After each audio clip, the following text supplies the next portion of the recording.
Naghahanda na ang pamahalaan sa posibleng pagtaas ng presyo ng langis dulot ng tensyon sa Middle East.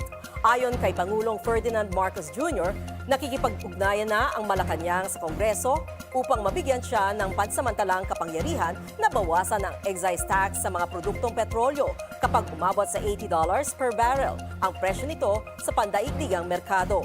Pinag-aaralan din ng pamahalaan ang pag-amyenda sa Biofuels Act of 2006 para magamit ang mas murang bioethanol at mapababa ang presyo ng gasolina. May pakiusap din ang Pangulo sa mga negosyante.